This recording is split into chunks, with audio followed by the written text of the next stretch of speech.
Selamat pagi. Kali ini saya akan membahas slide saya mengenai terapi antibiotik, khususnya yang di ICU, yaitu yang Hospital Acquired Pneumonia dan VAP. Ini ada 3 panduan dari ATS ITSA dari tahun 2005, 2007, dan 2016. Sebenarnya kalau kita lihat definisi, Hospital Acquired Pneumonia itu adalah timbulnya 48 jam, di atas 48 jam setelah masuk ke rumah sakit dan tidak dalam masa inkubasi. Jadi waktu-waktu masuk tidak dalam keadaan demam atau leukositosis. Jadi didapatnya di rumah sakit. VAP itu timbul setelah lebih dari 48-72 jam diintubasi. Bedanya itu saja.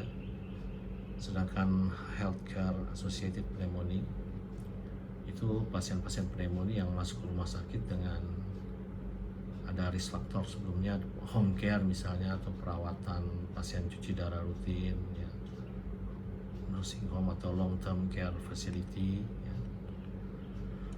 Faktor-faktor risiko untuk terjadinya HPVAP itu, satu, ada comorbid, terapi ICU, injury, dan ventilation. Comorbid sendiri banyak, pasien dengan cancer berisiko sekali terjadinya pneumonia, COPD, chronic disease, kidney failure. ICU terapi sendiri tidak luput, ya, tidak imun. CPR itu juga berisiko menjadi pneumonia, penggunaan steroid, bedah surgery, neurosurgery, pemakaian antacid, paralytic agent, dapat antibiotik sebelumnya, tracheostomy, penggunaan nasogastric tube, dan residu aspirasi yang banyak.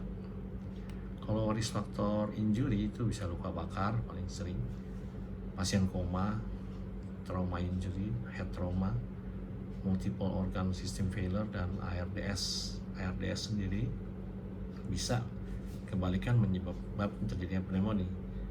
Dan ventilasi itu sendiri, yaitu lamanya pemakaian ventilator, cuff ETT terlalu rendah di bawah 20 cm air, atau insiden reintubasi. Jadi reintubasi itu risk factor paling tinggi sebenarnya untuk terjadinya pneumonia, karena kita memasukkan kembali bakteri dari mulut. Patogenesisnya sebenarnya sih simpel, ada yang eksogen, endogen. Eksogen itu ya transmit, ya, dari luar, seperti ini contohnya, dari petugas kesehatan, sirkuit ventilator, nebulizer, dalam bentuk inhalasi. Dan endogen itu dari kuman bakteri manusia sendiri, ya, dari kuman komensal yang berubah menjadi patogen, teraspirasi masuk ke paru, dari paru bisa sirkulasi spillover di dalam darah, dan vice versa. Kalau VAP, ventilator, kita tahu sendiri, di sini ada ETT, ya. Ini cikal bakal, tapi gambar yang bagus di sini. Kita lihat di sini, sementara pasien pakai ETT, ini kadang-kadang terjadi mikroaspirasi di sini dari cuff, ya. Sering terjadi, makanya ETT yang baru ada yang double, jadi aspirasinya bisa juga dari sini. Klasifikasi HP, kalau kita lihat secara gambarnya lebih jelas. Jadi yang namanya HP atau VAP ada dua, ada yang early onset sama late. Kalau early itu masih di bawah 5 hari terjadinya di rumah sakit, sejak masuk rumah sakit yang 0 hari. Kalau dia timbul pneumonia di hari ketiga, keempat, atau kelima, itu dikatakan early onset. Tapi kalau udah lebih dari 5 hari baru dia timbul pneumonia di rumah sakit, makanya disebut late onset. Demikian juga dengan intubasi VAP. Kalau baru hari ketiga, sudah hari ketiga diintubasi di sini, di hari ketiga pneumonia, disebut early onset VAP sampai hari kelima. Tapi setelah sudah 6 hari diintubasi, dia timbul VAP atau pneumonia, makanya disebut sebagai late onset VAP. Kepentingannya apa mengkategorikan ini? Karena beda bakterinya. Early HP, ini late. Kalau early HP, bakterinya yang masih bisa, belum resisten, ya, ini, dan impactnya juga minimal, Sedangkan kalau late yang multi drug resistant, dan ini high mortality dan morbidity. Diagnosis saya nggak akan bahas banyak, ada bisa clinical dan invasif. Clinical ya ini yang paling sampai saat ini masih established. Ada demam, leukositosis, ada purulen, jangan lupa nih sputum yang purulen. Dan kalau bisa pakai non kuantitatif analisis dari sputum aspirasi. Antara BAL dengan endotracheal aspirate sebenarnya sama, jadi sampai saat ini juga masih banyak rumah sakit menggunakan diagnosis pneumonia dengan endotracheal aspirate. Clinical approach juga bisa menggunakan CPIS, ya, tapi ini di ICU masih susah digunakan karena tidak reliable. Ini contohnya CPIS, ya. Kita lihat di jumlah-jumlah di skor lebih dari 6 berarti dia pneumonia. Invasif bisa menggunakan BAL atau bronchoscopic protected specimen brush, ya, atau BAL atau kuantitatif, ya.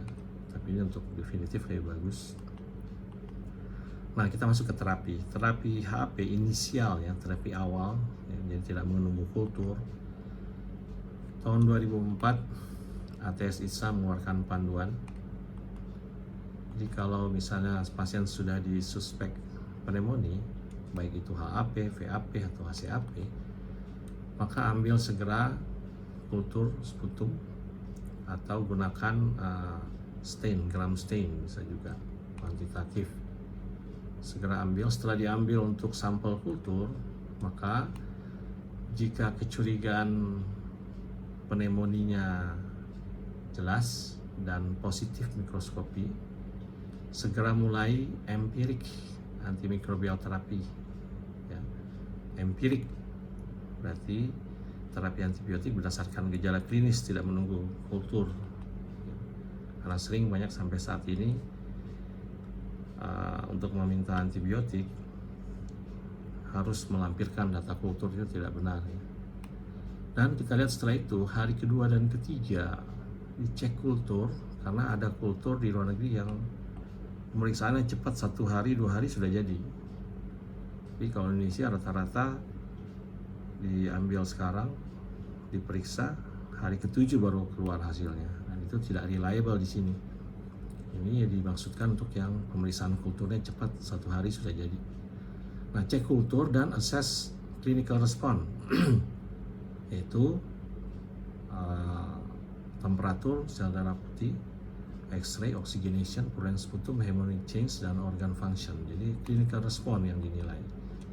Kita lihat di sini apakah ada perbaikan klinis dalam 48-72 jam ini, yang 2-3 hari. Jadi bukan kultur yang ditaruh sini, tapi clinical improvement. Kalau tidak ada perbaikan, kalau punya kultur, segera yang cepat. Kalau kulturnya negatif, berarti mungkin ada patogen lain, kita harus analisa ulang. Tapi kalau kulturnya positif, ya, yang kultur cepat, sesuaikan hasilnya.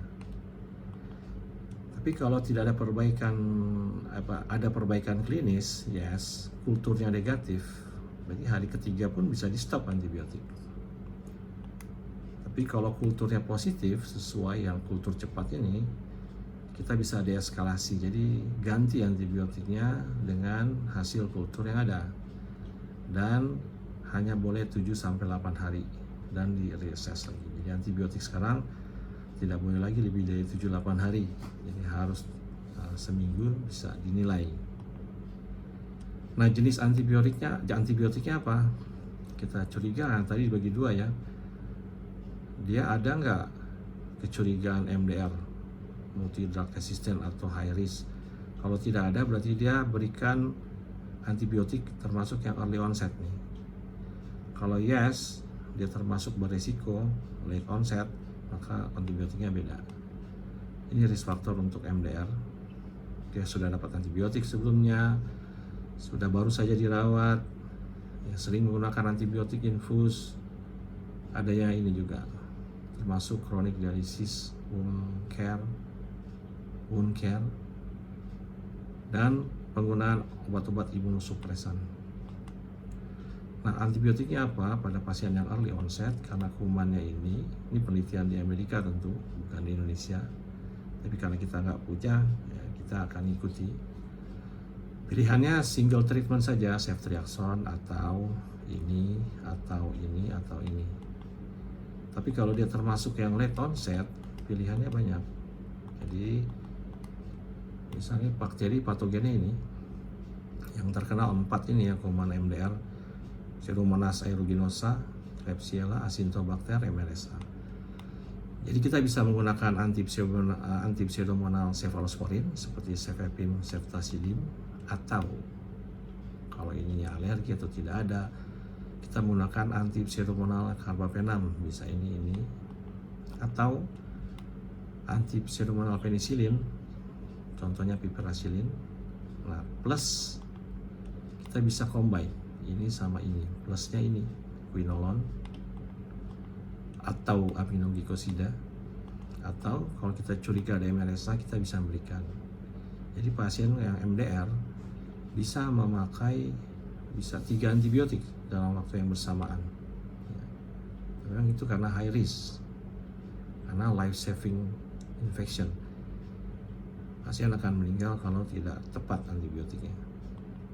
Nah, di tahun 2007 dibuat panduan untuk community, jadi yang bukan di ICU.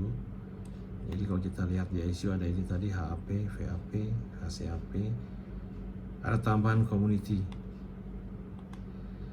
Tapi kalau kita lihat, saya nggak akan bahas outpatient ya, karena ini buat klinis praktek rawat jalan. Yang saya bahas yang inpatient ICU treatment juga masuk, tapi hampir sama dengan yang 2004 ya. Jika dimasuk ICU maka antibiotiknya ini yang early onset ya. Atau kalau late onset ini dipertimbangkan Pseudomonas, sama juga antibiotiknya, bisa plus, bisa kombinasi plus quinolone. Jadi ini plus quinolone atau plus aminoglycosida atau azithromycin plus ini. Oke. Nah, 2016 sudah diperbarui lagi. Kalau kita lihat di sini, rekomend untuk yang hospital acquired pneumonia. Kalau dia bukan high risk atau early onset mortality tapi tidak ada MRSA, pilih salah satu ya, bisa piperacillin tazo, cefepime, quinolone, atau imipenem, meropenem. Tapi kalau walaupun dia tidak ada high risk mortality tapi ada MRSA, kecurigaan MRSA misalnya ada gangren, ada selulitis ya, atau pernah diperiksa MRSA positif, maka kita harus berikan ini semua tadi plus anti MRSA, vancomycin atau linezolid, 2 ini. Tapi kalau pasien yang high risk mortality, dia termasuk late onset lah ya, 2 dari berikut ini. Jadi bisa pilih peptazo atau ini, atau ini, atau ini, atau ini, atau ini plus vancomycin atau linezolid. Jadi yang high risk itu jadi bisa ini ya, jangan lupa sama dengan ini, tapi dia bisa di-combine high risk of mortality. Dan kalau kita lihat pada pasien yang sudah terintubasi, maka pilihannya bisa 3 ini tadi. Gram positif, activity ada MRSA-nya, bisa plus ini, bisa plus ini. Jadi bisa 3 antibiotik diberikan sekaligus. Kalau tidak ada kecurigaan MRSA ya hanya 2, ini sama ini ya, karena udah pakai ventilator berarti dia ber-high risk. Cuma masalahnya kebutuhan karena appropriate ini justru bahaya sebenarnya. Aggressive use malah menyebabkan overuse, malah jadi resisten. Nah, how to break this vicious cycle? Di early harus high dose yang broad coverage. Tapi kalau melihat dari kuman akan terjadi collateral damage akan terjadi malah resisten. Nah, makanya disarankan itu tadi penggunaannya harus terbatas, restriktif, dan lakukan deeskalasi. Deeskalasi ini tadi yang kita lakukan. Kalau ini tidak mungkin ya, karena akan dia berikan ulang antibiotiknya. Nah, di sini deeskalasi. Jadi kalau sudah ada kultur 2-3 hari yang cepat keluar itu, segera ganti antibiotik. Jadi deeskalasi itu bukan turunin dosis atau bukan, tapi harus diganti antibiotiknya atau bahkan stop antibiotik yang berlebihan. Bisakah kita melakukan penyetopan antibiotik? Bisa ya. Kalau tidak ada patogen yang tadi sudah hari ke-7 dan kulturnya keluar atau klinis yang membaik, yang penting klinis yang membaik, kita tidak perlu lagi memberikan antibiotik. Jadi sebagai kesimpulan, kultur lower respiratory yang negatif dapat digunakan untuk menyetop antibiotik dalam 72 jam. Early appropriate broad spectrum harus diberikan karena adequate dose untuk optimalisasi antibiotik terapi. Empiric terapi harus include agent yang dari different antibiotic class, jangan sama. Misalnya sama-sama cephalosporin, ada yang pakai ceftriaxone, ada yang pakai cefepime, itu satu kelas yang sama, harus beda ya. Deeskalasi harus dipertimbangkan sekali kulturnya ada atau klinisnya, clinical responnya membaik ya. Kalau hari ke-7 klinis membaik, kita bisa stop, tidak harus nunggu kultur kalau kulturnya tidak ada. Jadi durasi antibiotik hanya 7-8 hari pada pasien yang non-complicated. Tapi kalau pasiennya dicurigai masih infeksinya sulit ditembus, bisa sampai 10 hari. Demikian, terima kasih.